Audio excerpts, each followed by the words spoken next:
Okay, so today, back on the 4Runner, of course.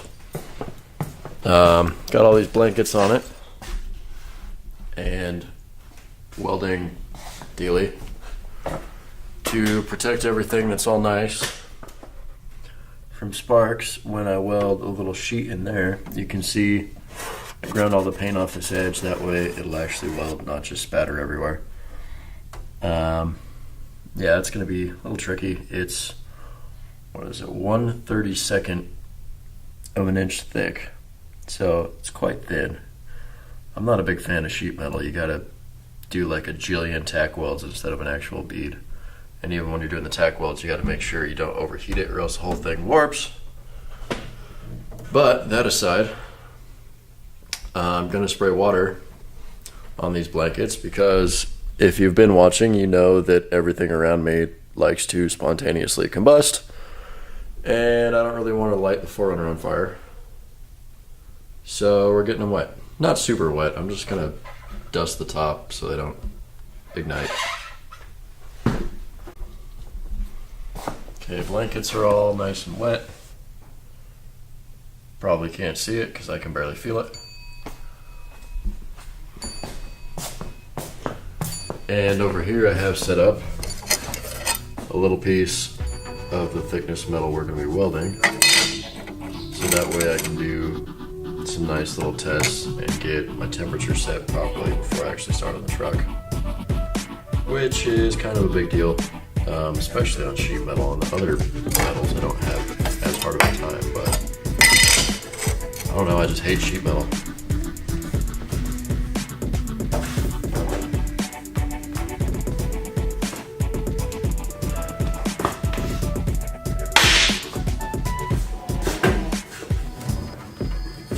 Oh, what in the hell? Who did this?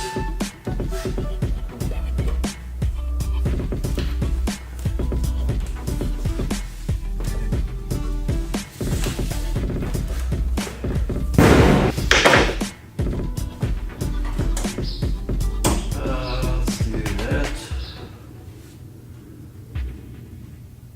And let's try that. Here goes nothing.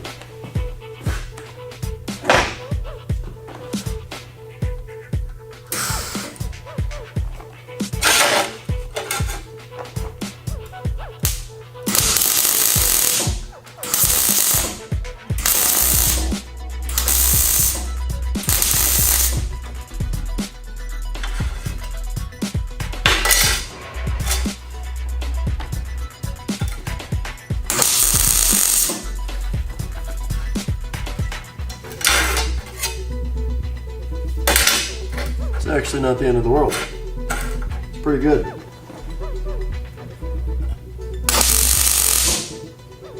Maybe a little less wire speed.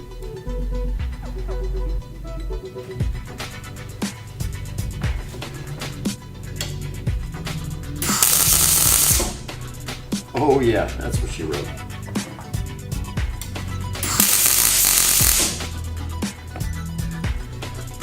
That should do it.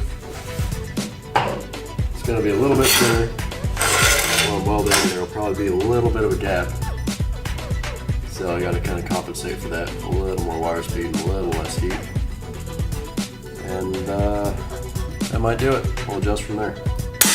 Obviously you're not going to be able to see much,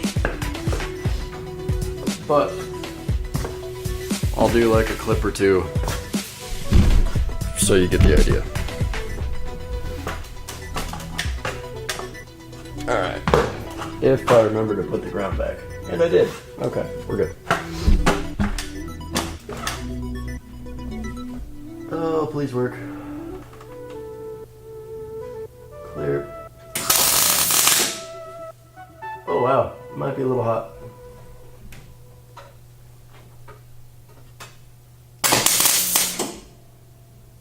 By a little hot, I mean kind of a lot.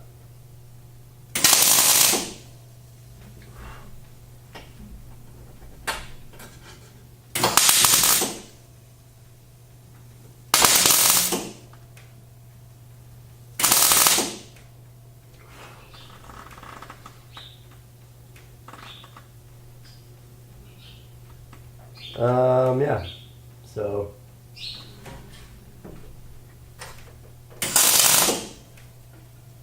yeah.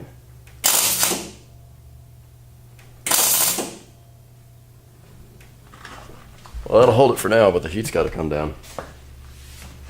Because like I said, the combination of it being a little bit thinner because I ground it and a little bit of a gap is making a huge difference. Alright, so that bit right there has a gap that's bigger than I want. I must have shaved off a little bit too much. But the rest of it's pretty golden.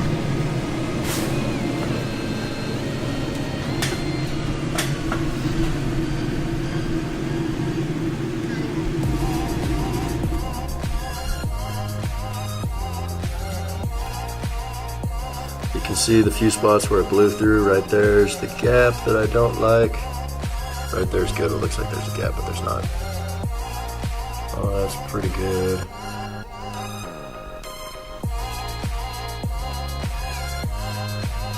And another little blow through there. But all in all, it's pretty sweet.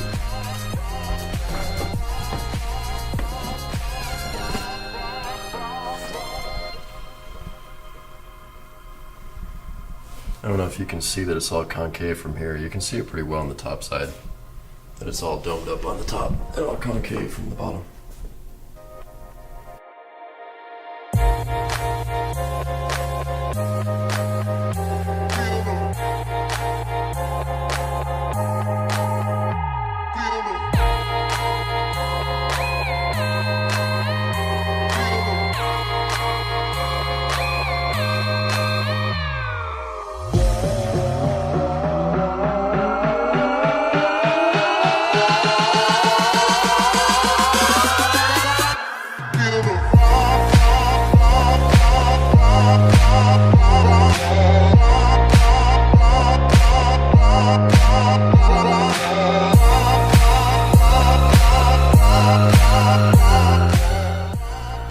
Alright, so right now, that's just sitting in there. I got it blown off, and then I'm going to wipe it down, then tape around it, kind of keep... Well, yeah, that side's actually pretty bad because the battery box is under there. And it probably was never able to get paint because the battery box and that other plate were on top. So maybe I won't have to tape this one like the other one. Yeah, it probably will towards the top and the upper side of the inner fender well there, but not the bottom. So, tiny bit of tape, and this one's good to tack in place. Like I said, that's just chilling there.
See, this is the stage where sheet metal work looks real ugly. But this is the part that's kind of crucial and will make it look nice when it's all done. You can see the entire bit isn't welded, which I'm actually pretty stoked about because Scott suggested using panel bonding adhesive instead of welding the entire thing and grinding it down, which is gonna save me so much time and effort. So thank you, Scott, for that. But you can see right here, when the body shop did the front end conversion on this, they actually glued the whole truck together, not the whole truck, the whole front of the truck together with panel bonding adhesive. So it's pretty freaking strong. And if it can be used for that, it can definitely be used for this a little bit. Especially now that there are a bunch of little tacks on there to give it some strength. I can shake the whole truck by pushing on these little pieces of metal. So it's plenty strong.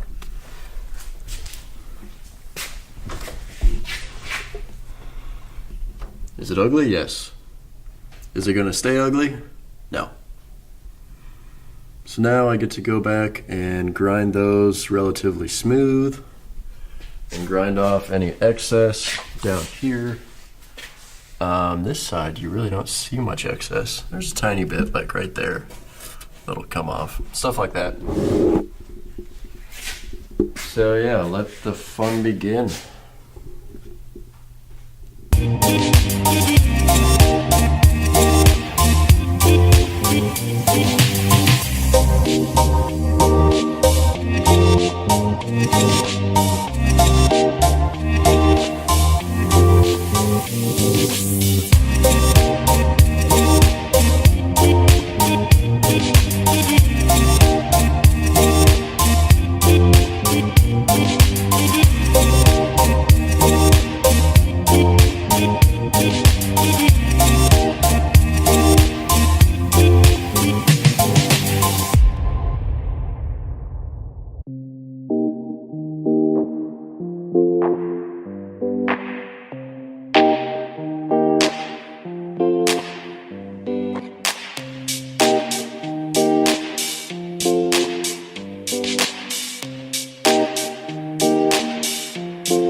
Alright guys, I'm back. I ran up to Olympia. That's why Brandon's been here most of the morning by himself sanding and putting in these panels. I went and picked up some 3M panel bonding adhesive. So he's got those mostly tacked in, so we're going to use this everywhere else. And then we'll put seam seal on top of that. It's good as new. Way better than wasting lots of time welding on this thin toilet sheet metal. I mean, panel bonding adhesive is super strong. That's how body shops put on front ends, core support, stuff like that. So this will work great.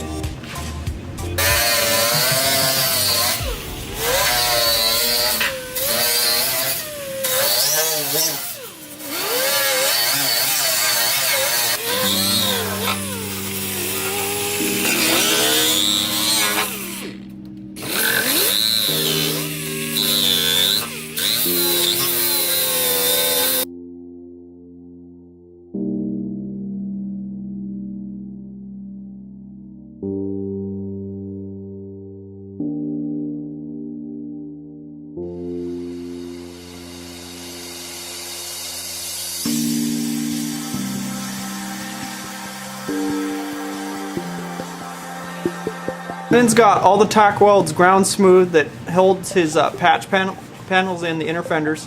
So he's using some Chemical Guys no nonsense cleaner to get that all the metal dust and stuff all cleaned off there, so it's ready for the 3M panel bonding adhesive. Now he's going to lay tape on the underside so that way none of it can run through while we're laying it down.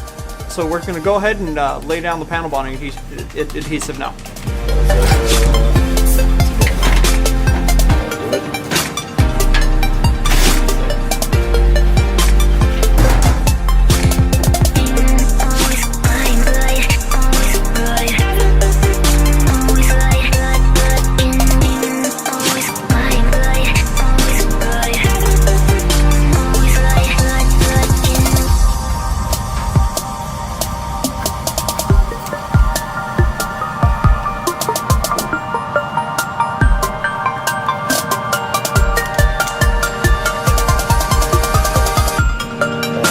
push hard.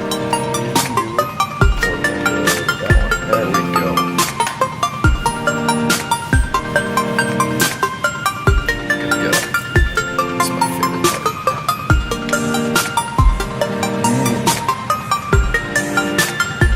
Reminds me of like Pac-Man and those little ball mazes. All together.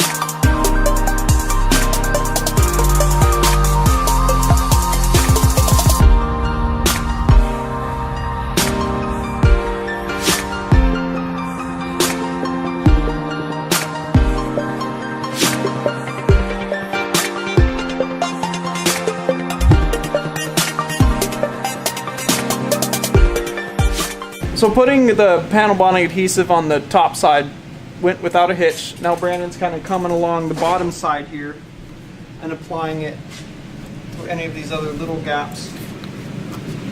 He's kind of just manually applying it because it's just really tough to get it on that vertical surface. It's all drippy. Do it.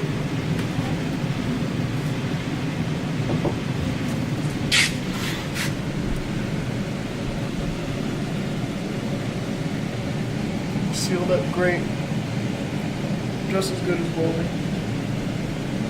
You know, it's thin sheet metal, so it's going to be good. It's going to be fine. 1/32.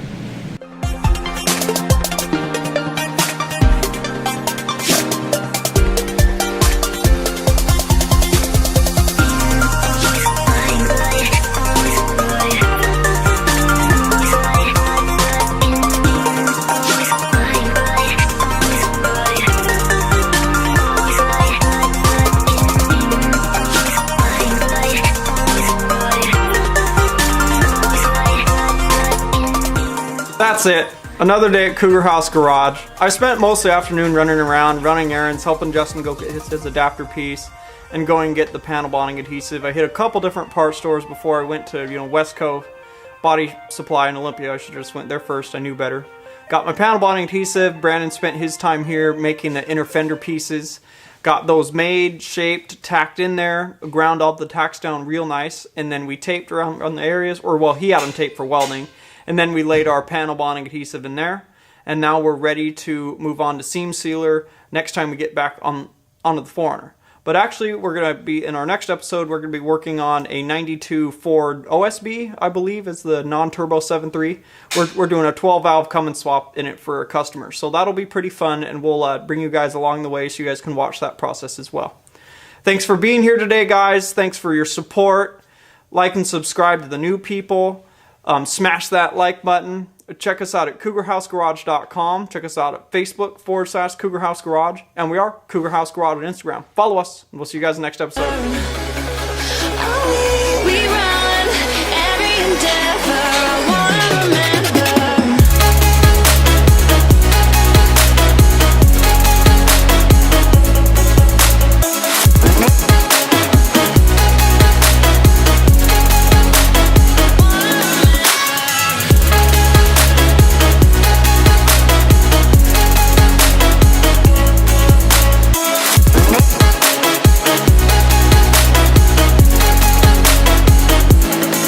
Step on the land, I've got your hand, and now we're way down, fade out. No, was it your plan? Can't understand.